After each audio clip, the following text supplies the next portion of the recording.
The grand hall of the Galactic Council stretched impossibly upward, its crystalline spires reaching hundreds of meters toward a ceiling that seemed to contain entire galaxies.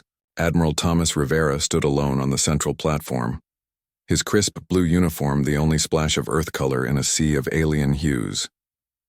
Around him, gravity-defying platforms held thousands of representatives from across known space, beings of gas and light, crystalline entities and creatures that defied human classification.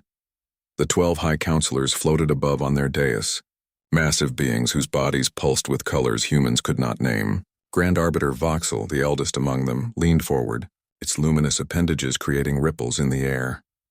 Human. Voxel's voice resonated through both air and mind simultaneously, causing several members of the small Earth delegation standing behind Rivera to wince. You stand before the Galactic Council as representatives of Sol System and planet Earth. You have been granted 50 rotations to prove your species' value to our civilization. That time has now concluded. Rivera stood perfectly still, face betraying nothing. Behind him, the human delegation, just 4 individuals, maintained equally rigid postures. The council has deliberated, continued Voxel, its tone flat and final. Humanity has been found insufficient. A murmur rippled through the massive chamber as thousands of alien species communicated their agreement through sounds, colors, and electromagnetic pulses. Rivera's expression remained unchanged. You have failed to meet minimum contribution thresholds, Voxel listed dispassionately. Failed to share significant technological advancements. Failed to demonstrate unique biological or cultural value. Failed to integrate meaningfully with interstellar trade networks. Ambassador Nex, a spindly being representing the mercantile worlds, rose slightly on its platform. Humans consume resources disproportionate to their contributions. Their ships require excessive maintenance. Their colonization efforts are inefficient. Their lifespans are too brief for meaningful long-term projects. Another counselor, a being composed of what looked like liquid metal, added, their adaptations are minimal. No telepathic capabilities, limited sensory range, no significant biological advantages. Barely 400 Earth years since they discovered basic electricity. Rivera remained silent, waiting. This was expected. Voxel's body pulsed brighter. As per Statute 7293 of the Galactic Charter, Earth is hereby placed under developmental quarantine. All interstellar rights are revoked. All outposts must be surrendered. All humans will return to their homeworld until such time as they evolve capabilities worthy of Council recognition, which, given observed developmental trajectories, we estimate at no less than 10,000 years. Now Rivera moved, tapping his wrist device once. A signal to the waiting human fleet. We understand, he said simply. His voice sounded small in the vast chamber, yet carried a strange certainty that caused several council members to shift uncomfortably. Voxel's lights flickered in what might have been surprise. You accept our judgment? We do. Rivera's calm was unnerving. Humanity acknowledges the Council's decision. We will withdraw from galactic affairs completely and immediately. Behind him, the other human representatives began packing up their modest diplomatic materials. No protests, no arguments, no pleas for reconsideration. A ripple of confusion passed through the chamber. This was not the typical response. Most species fought, begged, or offered desperate concessions when faced with quarantine. The Lorkian representative, a species known for their limited prescience, suddenly rose from its seat. Wait, I sense something is wrong. Its voice trembled with uncharacteristic emotion. This compliance is too— The humans have accepted our verdict, interrupted Voxel sharply. The matter is closed. Rivera allowed himself the smallest smile as he rejoined his team. Thank you for your consideration, Council. We will depart immediately. Earth bids you farewell. Within hours, every human outpost began shutting down operations. Every human ship initiated departure sequences. Every human citizen living in Council space packed their belongings. No protests, no sabotage, no incidents. They simply walked away. No Council observer noticed the encrypted messages passing between human vessels. None detected the patterns in their withdrawal routes. None realized that humanity's 50 years among the stars had not been spent trying to impress the Council, but studying it instead. 3 days after the judgment, Director Marcus Reed sat in the secure underground chamber beneath the United Earth Government headquarters in Geneva. Around him, the leaders of Earth's nations and colonies watched as the last human ships re-entered the Sol system. Operation Quiet Departure is proceeding exactly as planned, Reed announced, his weathered face illuminated by the holographic displays. All embedded systems are operational. All shadow networks remain undetected. President Elena Moreno leaned forward, her eyes hard. And the Council? Completely unconcerned, Reed replied, allowing himself a small smile. They believe they've simply removed an insignificant species that contributed nothing of value. Their monitoring of our system has already decreased by 60%. How long until Phase 2? Asked General Akintola, the African Union's military representative. Reed checked his data. The last human transport will return in approximately 2 weeks. Once our quarantine is confirmed, we begin. Moreno nodded gravely. The Council has existed for over 50,000 years. Their technology is thousands of generations beyond ours. Yet they have one critical weakness, arrogance, stated Reed. Exactly, Moreno agreed. They believe advancement is linear and predictable. They cannot conceive of a species developing in unconventional ways. The room fell silent as the implications settled over them. What the Council never understood, what humans had carefully hidden, was that Earth had not spent its probationary period trying to impress its alien overlords. Instead, humanity had used those 50 precious years to study every weakness, every dependency, every flaw in the massive interstellar civilization. Reed pulled up a complex galactic map covered with blinking nodes. We've identified 367 critical vulnerability points in Council infrastructure. Our embedded systems remain in all of them, disguised as abandoned equipment or outdated technology the Council considers too primitive to be concerned about. And our independent colonies? Asked the European representative. The settlements at Proxima Centauri, Tau Ceti, and the TRAPPIST system remain completely unknown to the Council, General Akintola confirmed. They've already gone dark as scheduled. These colonies, established in secret during humanity's brief window of interstellar travel, represented humanity's insurance policy. Small, self-sufficient outposts beyond the quarantine zone, ready to implement the next phases of the plan. President Moreno stood, addressing the assembled leaders. For 50 years we played their game.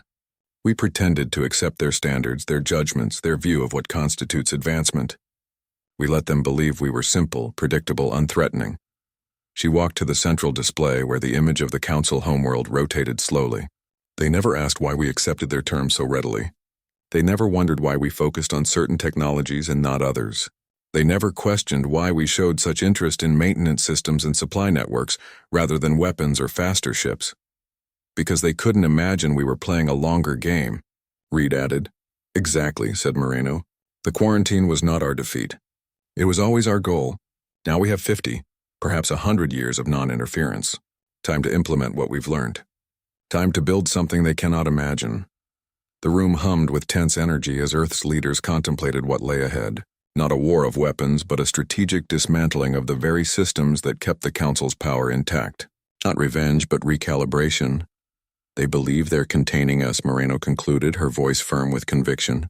In reality, they've just released us from all constraints. In the darkness of space, the Council's monitoring beacons registered nothing unusual from the quarantine system. Just a primitive species, returning to its homeworld in defeat, presenting no further interest to galactic civilization. They would not understand their mistake until it was far too late. 20 years before the judgment, humanity discovered they were not alone. Dr. Eliza Montero stood frozen on the observation deck of the International Space Platform, watching as the massive alien vessel emerged from what appeared to be a tear in space near Jupiter's orbit. Her heart hammered in her chest as she struggled to process what she was seeing, a ship nearly the size of Manhattan, its surface rippling with lights that seemed to follow no human pattern of design. Are we recording this? She whispered to her colleague, Dr. James Okafor, who stood beside her, equally transfixed. Every telescope, satellite, and sensor we have, he confirmed, voice barely audible. It's broadcasting on multiple frequencies. Patterns too regular to be natural. They're trying to communicate. Within hours, the news had spread across Earth, sending waves of panic, wonder, and religious fervor through human civilization. World leaders scrambled to form a unified response team. Military forces went on high alert, and Dr. Montero found herself appointed as the lead scientist for humanity's first contact protocol. 3 days later, she stood inside a hastily constructed meeting facility at the neutral location of New Zealand, facing beings from 17 different species. The Galactic Council delegation, they called themselves, representatives of a civilization spanning thousands of systems, millions of worlds, countless forms of life, all technologically superior to humanity, all regarding the humans with a mixture of scientific curiosity and barely concealed disappointment. Your world has reached the threshold of potential, interstellar capability, explained the being who called itself Ambassador Telix, a tall, slender creature whose skin shifted colors as it spoke.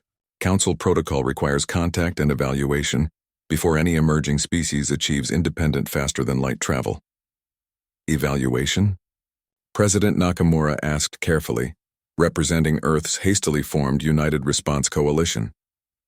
To determine your potential value to galactic civilization, another alien explained. This one a floating collection of crystalline structures that somehow produced speech, and to assess potential threats. What followed was not the mutual exchange of knowledge humanity had dreamed of, but a clinical assessment. The Council offered Earth a conditional membership, a probationary period to prove their worth, access to limited technology that would solve immediate human problems like climate change and resource scarcity, in exchange for Council oversight of all human space activities. Earth's governments debated intensely, but ultimately accepted.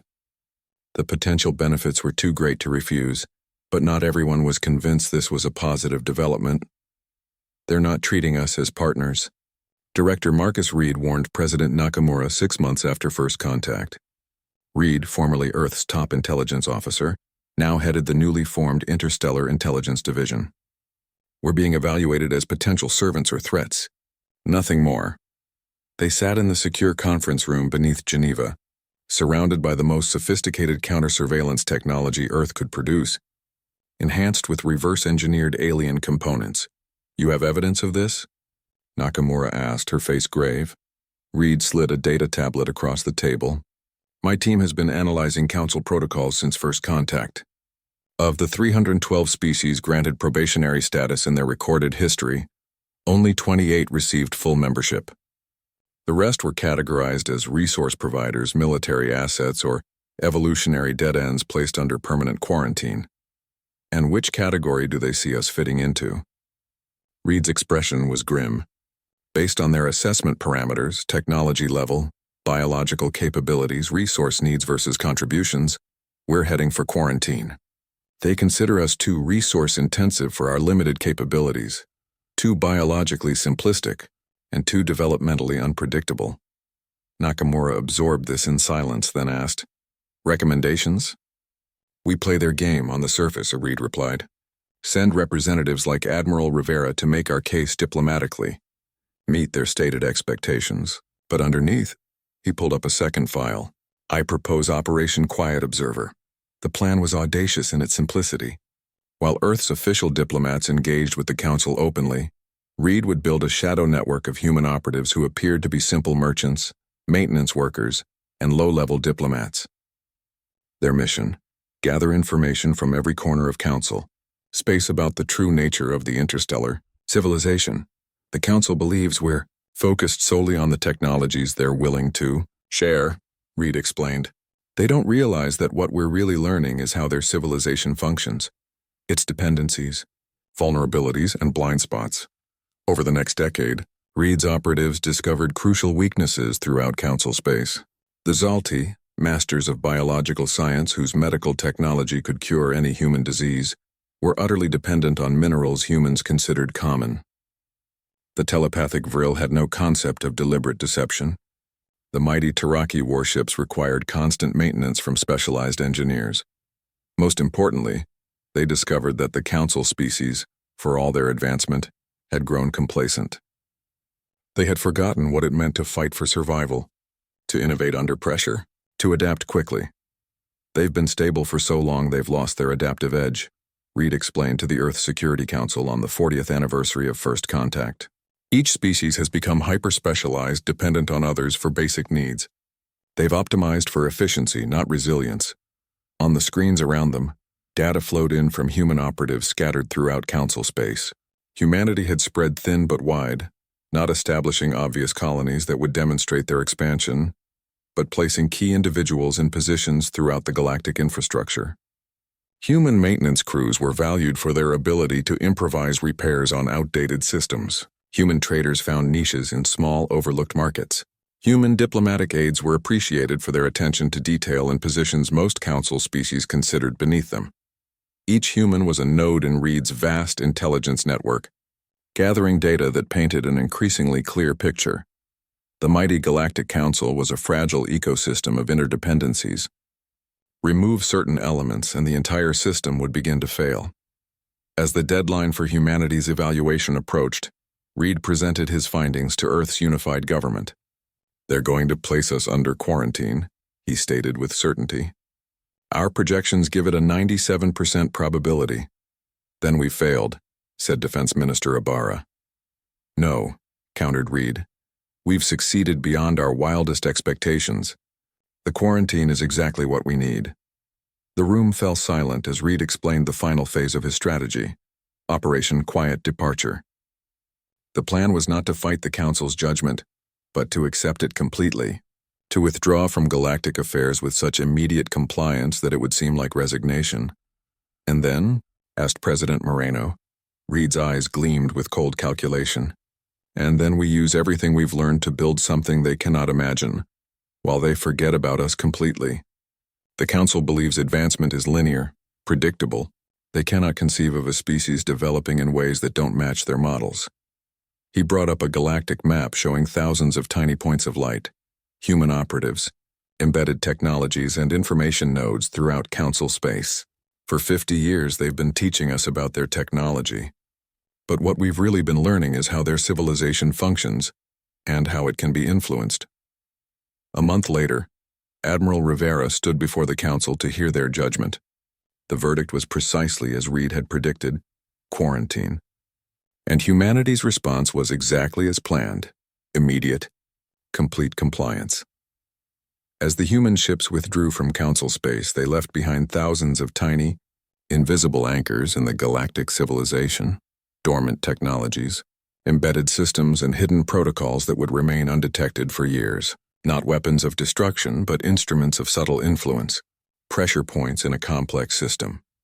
Back on Earth, as the last ships returned home, Director Reed met with a small team of specialists in a secure facility beneath the Antarctic ice. "Begin Phase 2, he ordered. "How long until they notice?" asked his deputy.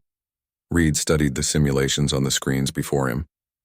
"If we apply the pressure correctly, subtle enough to seem like natural system degradation, but precisely targeted at their critical dependencies, they won't recognize the pattern for years. By then the cascade will be irreversible. And our goal?" she asked, though she knew the answer. Reed's face was illuminated by the glow of 1,000 data points spreading across the galactic map. "Not destruction, transformation. The Council has existed too long without evolution, without adaptation. They've forgotten that true advancement comes from overcoming challenges, not avoiding them." His eyes fixed on the distant point of light that represented the Council homeworld. "We're going to remind them." In their arrogance, the Council believed they had contained a primitive species that posed no threat and offered no value. In truth, they had unleashed humanity's greatest strength, the ability to turn apparent defeat into the perfect position for an unexpected countermove. The humans had walked away quietly, but they were far from finished. The systematic withdrawal of humanity from galactic affairs proceeded with surprising efficiency. Governor Amara Okafor stood at the observation window of Outpost Delta, watching as the last transport ships were loaded with equipment and personnel. Beyond them, the ringed gas giant that had been humanity's most distant official colony hung in space, its research stations already dark, its mining platforms abandoned. 98% complete, reported Major Ben Jackson, checking the holographic display. "All personnel will be evacuated within 26 hours. Automated systems are set to broadcast quarantine warnings after our departure." Okafor nodded, her face betraying nothing of the excitement she felt. To any Council observers watching, this was the dejected retreat of a failed species. In reality, it was the most precisely coordinated strategic redeployment in human history. "And the packages?" she asked quietly. "All in place," Jackson confirmed. 367 data collection points remain active across Council space, disguised as abandoned equipment. 6,843 automated mining units continue extraction operations on uninhabited worlds, their signatures masked to register as residual power fluctuations. The distributed processing network is operating at optimal capacity, with 93% of Council communication protocols now mapped. Okafor smiled slightly. "Then it's time for us to disappear as well." Within 6 months of the Council's judgment, all official human presence had vanished from galactic affairs.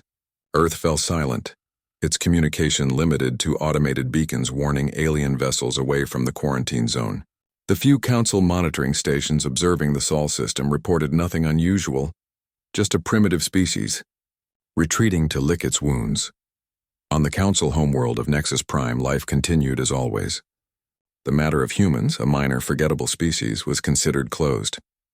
The withdrawal proceeded more smoothly than anticipated, noted Administrative Director Zeth during a routine Council session.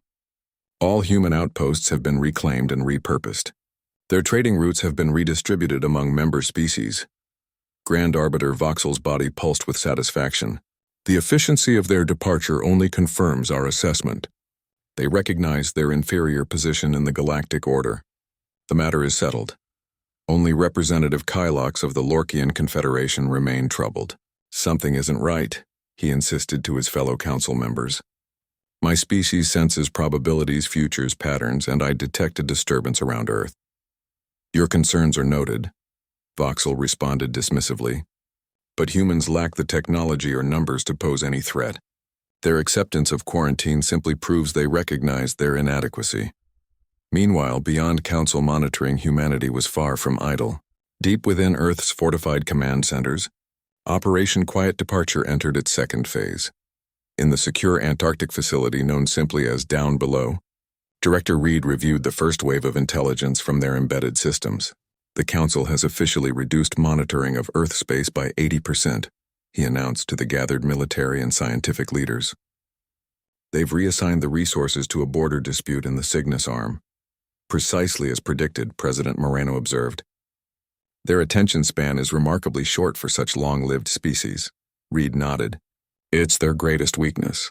They've existed so long in a state of relative stability that they can't conceive of rapid, fundamental change. They literally cannot imagine a species developing along paths they haven't observed before." He brought up a new display showing Earth's transformation since the quarantine. Construction of the massive solar collectors had begun in orbit. The lunar surface swarmed with automated mining units. The first components of the Mars terraforming system were being assembled.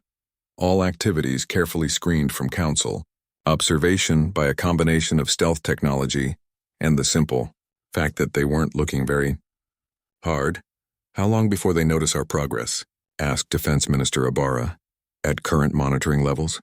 "Years, possibly decades," Reed replied. "They believe advancement follows predictable patterns over centuries.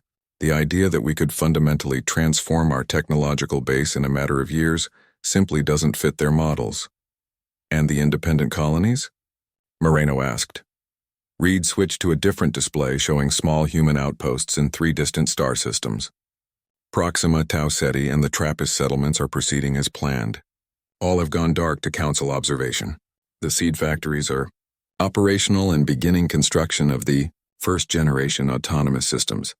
These colonies, established secretly during humanity's brief window of interstellar travel, remained unknown to the Council. Small self-sufficient outposts of human civilization beyond the quarantine zone. They were the backup plan if anything went wrong with the main strategy. But the most potent weapon in humanity's arsenal wasn't its hidden colonies or embedded technology. It was knowledge and patience. While appearing to submit to Council restrictions, humans had systematically cataloged the interconnected weaknesses of the galactic economy. They had identified critical resource pathways, studied the specialized symbiotic relationships between Council species, and mapped the fragile supply chains that maintained the illusion of abundance throughout Council space.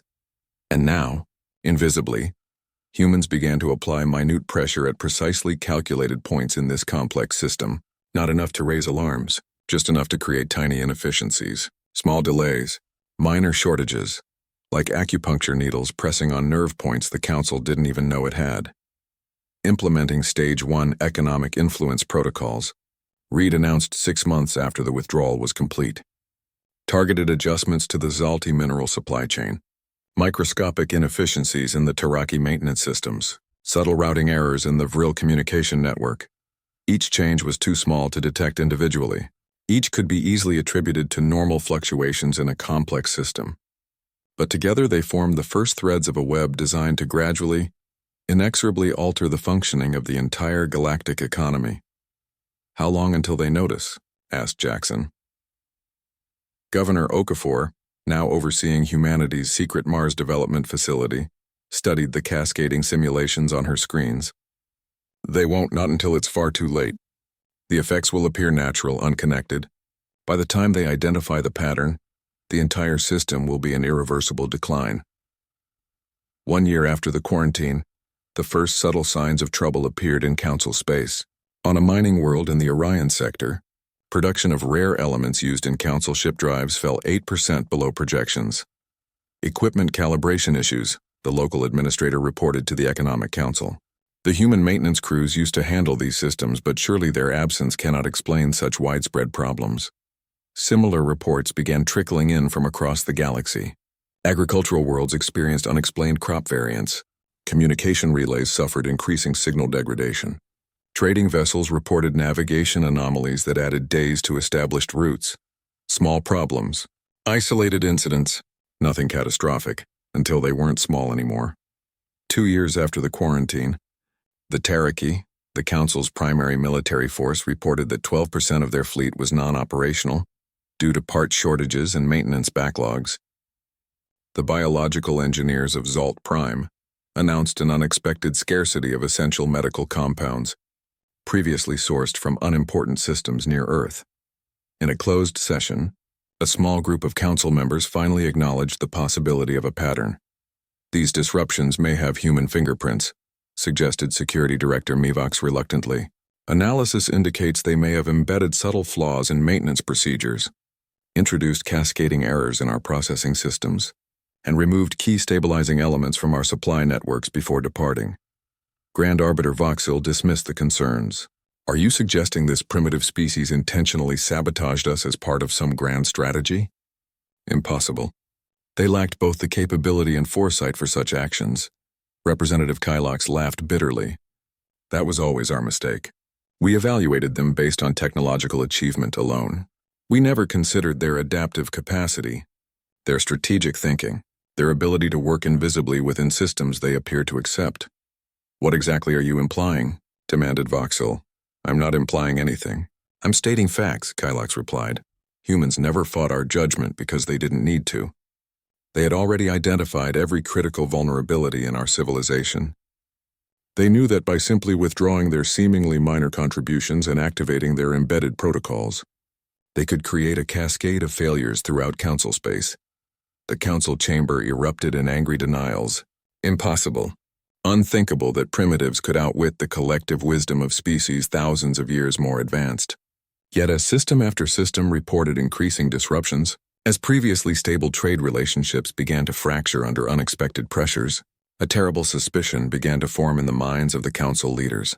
Ants watched the distant blue planet with growing concern. Their long-range sensors had detected unusual. 5 years after humanity's withdrawal, the Galactic Council faced a crisis unlike any in its 50,000-year history. What had begun as isolated incidents had grown into system-wide failures. What had appeared as unconnected anomalies had revealed themselves as parts of a pattern too precise to be coincidental.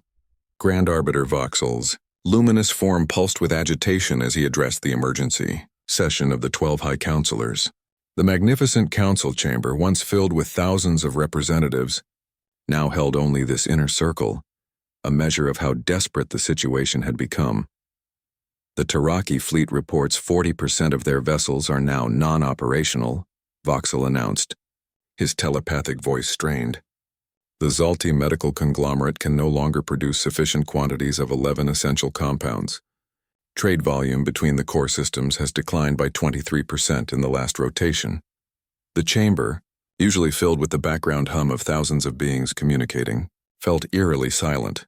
"These are not isolated incidents," stated Representative Kylox of the Lorkian Confederation, his prediction abilities now given the respect they had previously been denied. "This is systematic destabilization, and we all know the source."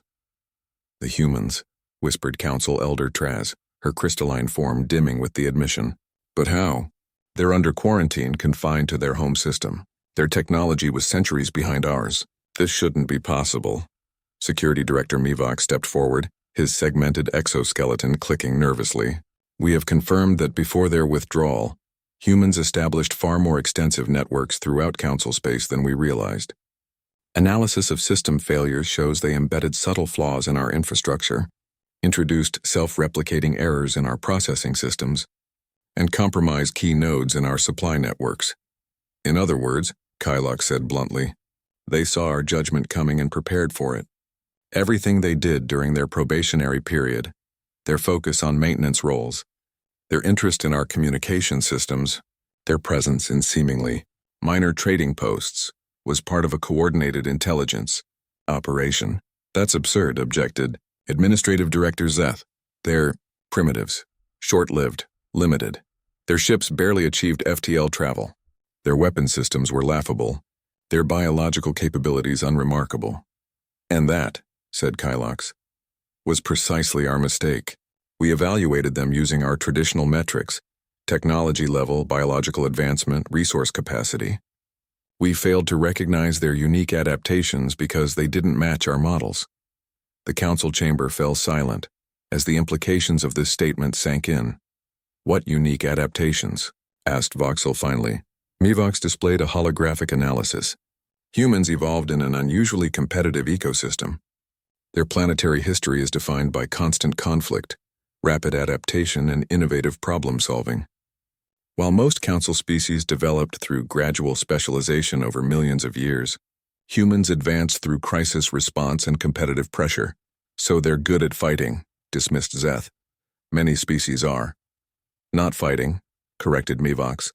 "Strategic thinking, pattern recognition, system analysis, and most dangerously, unconventional approaches to problems.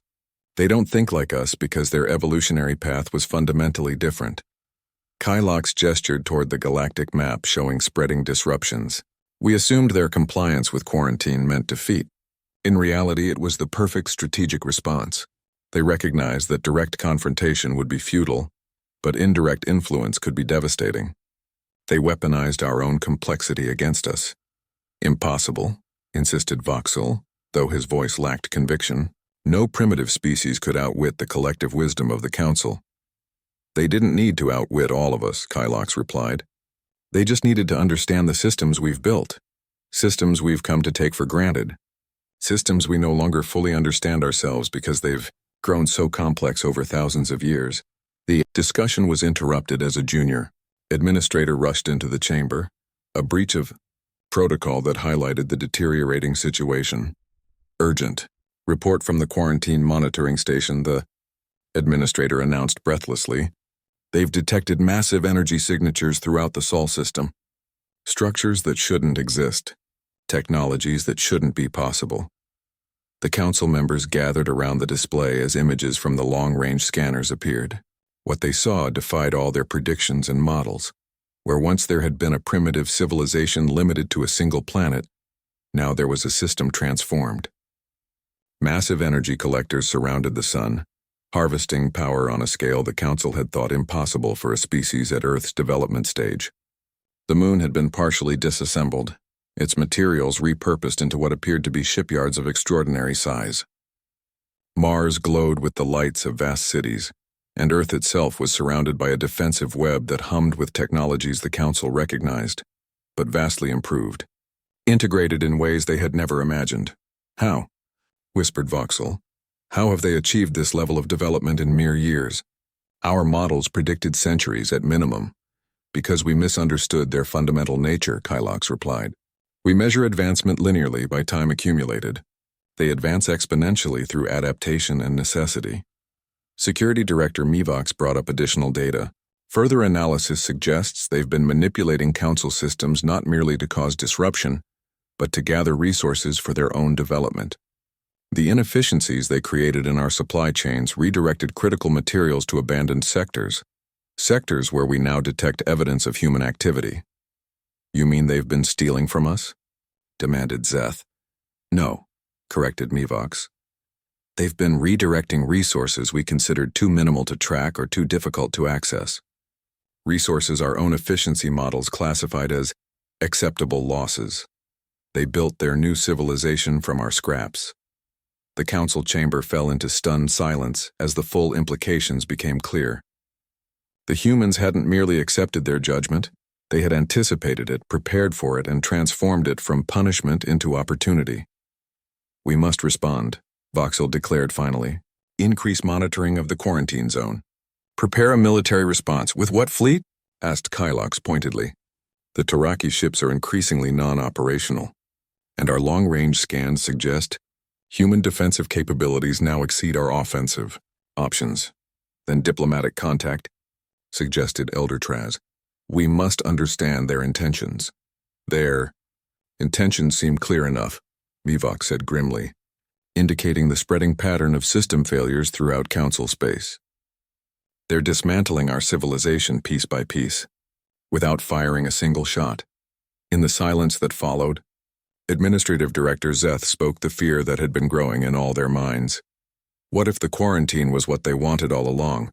What if everything, their apparent submission, their immediate compliance, their quiet departure, was precisely calculated to make us look away at the critical moment? Before anyone could respond, the chamber's communication system activated automatically. On the main display appeared a human face, Admiral Rivera, who had stood before them 5 years earlier. He looked unchanged, calm, almost serene. Greetings, Council, he said simply. I trust this message finds you in good health, though perhaps somewhat concerned about recent developments. Voxel's form pulsed with barely contained rage. How dare you breach our secure communications? How dare you interfere with Council affairs after accepting quarantine?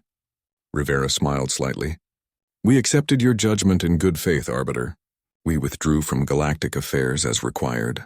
We have not sent a single human beyond our system since the quarantine was established. We have not fired a single weapon at Council assets. Yet you attack us through sabotage and manipulation, accused Mivox, not attack. Educate, corrected Rivera. For 50,000 years the Council has existed in a state of stagnant stability. You've forgotten that true civilization requires adaptation, challenge, evolution. You judge emerging species based on whether they fit your established patterns, not on their potential to create new patterns. You speak of potential while causing widespread suffering throughout Council space. Voxel responded angrily. Resources shortages, medical crises, communication failures, temporary disruptions, Rivera countered. Necessary adjustments to a system that had grown dangerously rigid. We could have caused far more damage had that been our goal. Instead, we applied precise pressure at exactly the points needed to stimulate adaptation. The Council members exchanged uneasy glances as Rivera continued. Even now, some of your worlds are developing new solutions to the challenges we've created. The Zalti have discovered 3 alternative compounds to replace their disrupted medical supplies, compounds more effective than the originals. The Taraki engineers have redesigned their propulsion systems to function with locally sourced materials, rather than depending on distant mining operations. 7 years after the quarantine, the Galactic Council, once the supreme authority of known space, stood on the brink of collapse. Interspecies conflicts flared across formerly peaceful systems as resources grew scarce. Essential technologies began to fail without the specialized knowledge to maintain them. The magnificent achievements that had sustained civilization for millennia teetered on the edge of a cascading system failure. In a final, desperate act, Grand Arbiter Voxel authorized a diplomatic mission to Earth, their most advanced vessel, carrying representatives from all 12 High Council species, approached the quarantine boundary broadcasting messages of peace. They received no response. When they crossed into Earth's solar system, they discovered why. The quarantine beacons, the only signs of human presence for 7 years, suddenly went silent. Sensors detected massive energy signatures throughout the system, far beyond anything their intelligence had prepared them for. "Unidentified vessel approaching," announced the tactical officer aboard the Council flagship Eternal Wisdom. Configuration unknown. On the command deck, the Council delegation watched as a sleek, silver craft approached, small, seemingly unarmed, but moving with impossible precision. "This is Admiral Thomas Rivera of Earth," came a familiar voice over the communication system. "You are entering sovereign territory. Please state your intentions." Voxel moved forward, his luminous form carefully controlled to project calm authority despite his growing alarm. "This is Grand Arbiter Voxel of the Galactic Council. We come seeking diplomatic dialogue regarding the current crisis affecting Council space." A pause then. "Permission granted. Follow our escort to the diplomatic station. Deviate from the designated path, and you will be returned to Council space immediately." As they followed the small craft deeper into the system, the Council delegation witnessed the full extent of humanity's transformation. The sun was partially encircled by what appeared to be a massive energy collection system, the beginnings of a Dyson structure that harvested stellar power with efficiency beyond Council technology. The moon had been transformed into a combination shipyard and habitat, its surface now covered with structures that gleamed with purpose. Mars glowed green and blue in the distance, its terraforming far more advanced than should have been possible in 7 years. And Earth itself was surrounded by a defensive web that hummed with technologies the Council recognized from a dozen different species, but vastly improved, integrated in ways they had never imagined. "Impossible," whispered Elder Traz, her crystalline form vibrating with shock. "Our models predicted centuries for this level of development, even with advanced knowledge." "Their advancement is not linear," Representative Kylox reminded her. "We keep making the same mistake, judging them by our standards, our patterns, our limitations." The Council vessel docked at a massive station positioned at the L4 point between Earth and the Moon, a structure that hadn't existed 7 years ago. Inside, they were greeted not by armed guards or military personnel, but by a diplomatic team led by Admiral Rivera himself. "Welcome to Sol System," Rivera said calmly. "Please follow me to the conference room." The Council representatives were led through corridors that seemed to blend a dozen different architectural styles from across the galaxy, yet harmonized in a uniquely human aesthetic. The technology they glimpsed was both familiar and strange, recognizable components from Council worlds, but reconfigured, repurposed, integrated in unexpected ways. In the conference room, a spectacular view of Earth dominated one wall.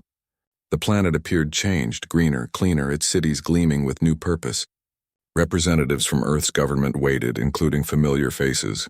Director Reed, now visibly older but still sharp-eyed, and President Moreno, whose calm authority matched Rivera's. "Thank you for coming," Moreno began simply. "We've been expecting you." Voxel's form pulsed with barely suppressed anger. "You've been expecting us? While you systematically dismantled our civilization? While you caused suffering across thousands of worlds? We caused disruption, not destruction," corrected Reed. "Had destruction been our goal, the Council would already be gone. Instead, we applied precise pressure at exactly the points needed to stimulate adaptation and reveal critical weaknesses." "You speak of weaknesses," countered Security Director Mivox, his exoskeleton clicking with agitation.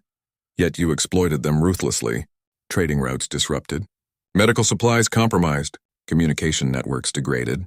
These actions have caused real suffering." "Yes," acknowledged Moreno without apology, "and we regret that necessity. But the alternative was worse. The slow, inevitable collapse of a system that had grown too rigid to adapt naturally. Too specialized to respond to unexpected challenges. Too confident in its permanence to recognize its vulnerability." She gestured to a holographic display that appeared in the center of the table, showing the complex web of Council space with critical nodes highlighted. "Your civilization was already failing. The specialization that made you so efficient also made you fragile. The stability you prized above all else became stagnation. You were 1,000 species with a single point of failure. Your inability to adapt to fundamental change. And you appointed yourselves the architects of this change?" asked Elder Traz. "By what right?" "By the right of survival," answered Rivera calmly. "You judged us insufficient and cast us aside.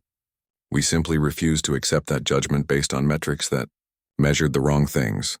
The display shifted to show various council worlds where new technologies and adaptations were emerging in response to the disruptions. Already, your worlds are developing solutions we never anticipated. The Zalti have created medical techniques that don't rely on rare compounds. The Taraki engineers have redesigned their fleet with locally sourced materials. The Vril have discovered methods of communication that can't be disrupted by the failures we introduced. You're claiming this destruction is for our benefit? Voxel asked incredulously, echoing his words from their earlier communication. Not destruction. Evolution, Rivera corrected. The Council has existed for 50,000 years without meaningful competition, without significant challenges. You've forgotten that advancement comes from overcoming obstacles, not avoiding them. He leaned forward, his expression intense. 7 years ago, you judged humanity insufficient because we didn't match your models of what advancement should look like. You couldn't conceive of a species that developed differently, that turned adaptability itself into their primary advantage. The Council representatives fell silent, unable to deny the evidence before them. In 7 short years, humans had transformed their system in ways that should have taken centuries. They had repurposed Council technology, improved it, integrated it with their own innovations to create something new and unexpected. What do you want? Asked Voxel finally, his authority diminished but his practical mind still functioning. Why invite us here now? President Moreno stood, her expression solemn. We invite the Council to join us in building something new. Not the restoration of what was. That system was already failing. Not human domination. We have no interest in ruling others. But a genuinely collaborative civilization that values diversity of approach, that sees differences not as deficiencies, but as strengths. She gestured to the view of Earth. Look at our world. For thousands of years we fought ourselves, competed, struggled, sometimes nearly destroyed ourselves. But each crisis forced us to adapt, to innovate, to find new paths forward. The very instability you feared is what made us strong. And now you offer this instability to the galaxy? Asked Elder Traz, her crystalline form dimming with uncertainty. We offer resilience, corrected Director Reed. The ability to face unexpected challenges and emerge stronger. The recognition that true advancement doesn't come from avoiding change, but from harnessing it. The holographic display shifted again, showing a new model of galactic organization, decentralized, adaptable, with multiple redundancies and diverse approaches existing in parallel rather than the rigid hierarchical structure of the Council. This is our proposal, said Rivera. Not a return to Council authority, but something new, a galactic confederation of equals, where different evolutionary paths and development models are valued for their diversity rather than judged against a single standard. And if we refuse? Asked Voxel, a final attempt at maintaining the illusion of authority. Rivera's expression remained unchanged. You misunderstand, Arbiter. We're not threatening you. We're offering to help you, to save what can be saved from the collapse we predicted and you caused. Your civilization is already failing. The only question is whether you'll work with us to build something better from its ruins. The Council representatives exchanged troubled glances, their certainties shattered, their assumptions proven false, their power revealed as an illusion maintained only through the stability they had prized above all else. We need time, said Voxel finally. Time to consult with our worlds to consider this proposal.